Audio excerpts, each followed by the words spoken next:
오피니언 리더 시간입니다. 나와 같은 생각부터 나와 다른 생각까지 모두 들어볼게요. 단대신문 학우들의 생각부터 알아볼 텐데 먼저 사설입니다. 인간 삶의 위기 그리고 생태계의 위기 먼저 읽어볼게요. 2020년 우리의 삶은 참으로 어렵다. 방역 당국, 병원, 소상공인, 대학만 어려운 것이 아니다. 너나 할 것 없이 거의 다 어렵다. 그런데 이 어려운 시기에 우리의 대화는 많은 경우 각자의 특정 집단의 인간의 어려움을 말하는 데서 그친다. 올해 우리가 겪는 어려움은 어디에서 왔는가? 근거가 부족한 정치적 음모론을 믿지 않는다면 바이러스는 자연에서 왔다고 말할 것이다. 그리고 전문가들의 진단에 조금만 귀를 기울이면 그것이 일종의 인수공동 감염병으로 인간이 야생동물을 건드리고 또 야생동물이 사는 터전을 파괴함으로써 비롯된 것임을 알게 된다. 또 다른 재해도 있었다. 여름 내내 폭우가 쏟아졌고 이어서 2건의 강력 태풍이 불어닥쳤다. 지구온난화로 인한 기후위기의 징후다. 이렇게 코로나19, 엄청난 폭우, 태풍은 하나의 원인으로 귀결된다. 생태계의 위기가 그것이다. 우리가 지금 겪고 있는 위기가 근본적으로는 생태계를 파괴하는 인류의 행태에서 비롯됐다는 자각을 다시 한번 되새기고 있습니다. 이 뼈아픈 진실을 우리가 여전히 외면한다면 우리는 더 큰 재앙을 겪을 수밖에는 없을 겁니다. 사설은 어떤 이야기를 하는지 계속해서 들어볼게요. 생태 윤리를 바탕으로 자연을 다루는 인간의 기술이 새롭게 바뀌지 않는 한 인류에게 희망은 없다. 이런 이야기를 하면 사람들은 이렇게 반문한다. 기술 혁신이 끊임없이 이어져 온 것이 인간의 역사이고 특히 지난 수백 년간 인류는 물질적 편리함을 계속 맛보았는데 그런 변화가 가능하겠냐고 말이다. 물론 그렇다. 쉽지 않을 것이다. 하지만 근대 산업 사회가 영원할 것이라는 생각은 생태적 문명을 건설해야 한다는 생각보다도 더 모력사적이다. 인간의 끝없는 무력 추구를 당연한 듯이 생각하는 것 역시 신인류의 탄생 가능성을 너무 쉽게 부정하는 태도다.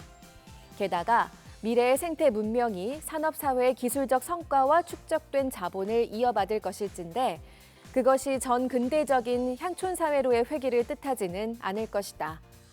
뉴노멀이라는 말이 유행이다.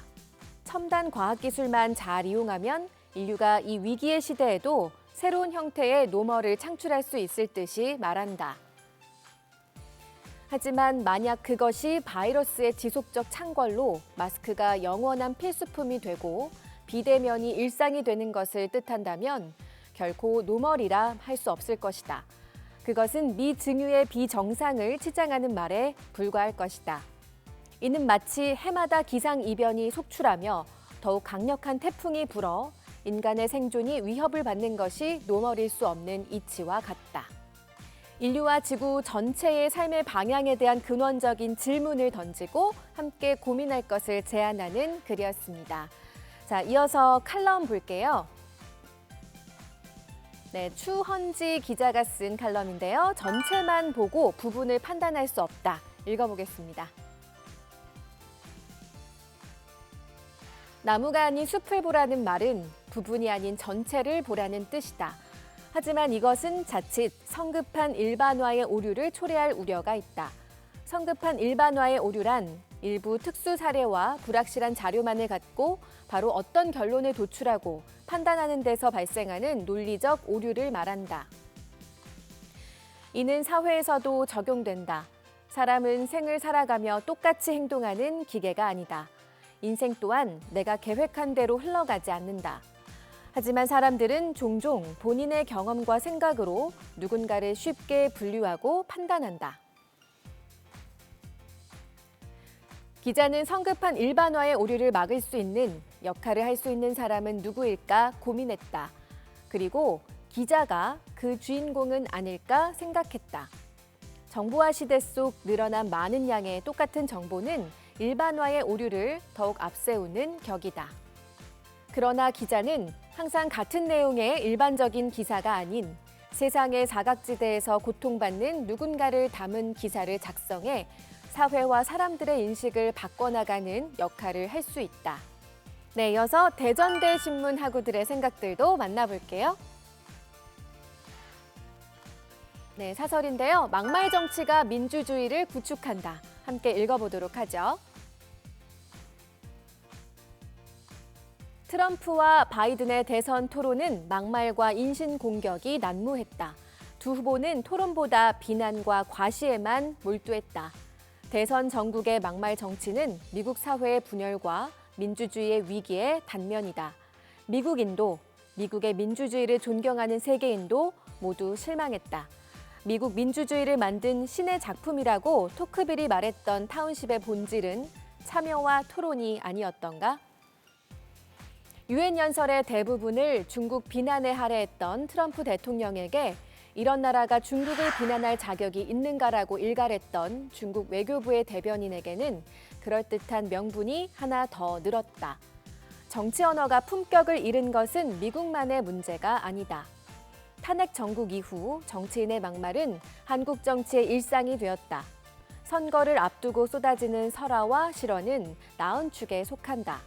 선거에 의해 권한을 위임받은 선출 권력을 모욕하고 조롱하는 것은 주권자인 국민을 욕되게 하는 것이다. 막말이 난무하는 정치 현실을 보면서 민주주의의 본질을 고민하고 있는 글인데요. 그럼 사설의 결론 부분으로 가볼게요. 정치인에게 언어는 신뢰이자 미래다. 주권자는 그들에게 서로 다른 이해를 대화와 협상으로 타협하는 권한과 책임을 위임했다. 품격과 합리를 상실한 막말 정치가 민주주의를 구축하고 사회 갈등을 조장하고 있음을 정치인과 주권자 모두 명심해야 한다. 네, 그럼 다음 글 만나보겠습니다. 네, 행정학과 이나경 학우가 쓴 칼럼인데요. 조두순 출소와 국민적 공포 살펴볼게요. 안산시장은 조두순의 출소로 인해 발생할 문제를 해결하고자 보호수용법 제정을 제안한 바 있다. 보호수용법은 연쇄살인범, 상습 성폭력범, 성폭력 범죄로 13세 미만의 아동을 중상해나 사망에 이르게 한 자 등 위험 범죄를 저지르고 재범의 위험성이 있는 자를 일정 기간 별도의 시설에 수용하도록 검사가 법원에 청구하는 제도다. 하지만 이 제안이 받아들여질 가능성은 매우 희박해 보인다. 조두순의 출소로 인한 피해자의 정신적 고통과 국민적 정서를 고려해 보호수용법이 제정된다고 해도 이 법을 조두순에게만 소급 적용할 수 없고 법령이 시행되면 여러 방면에서 남용될 여지가 많다는 점을 부정할 수 없기 때문이다.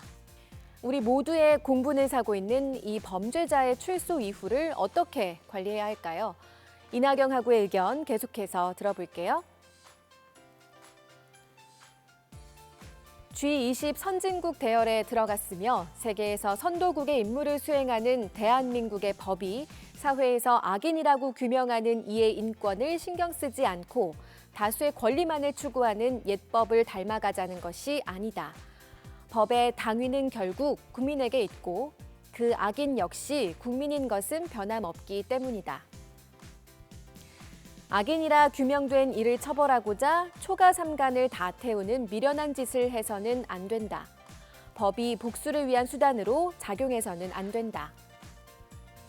하지만 선량한 이들을 보호하고 사회 질서를 수호하기 위해 존재하는 것이 법이며 또 국민 또한 그런 법의 존재를 바란다면 지금 시점에 그의 출소와 더불어 악인에 의해 발생할 일들에 대해 피해자와 선량한 이들을 지킬 수 있게 우리 법은 준비가 되어 있는가를 다시 살펴보자는 이야기다.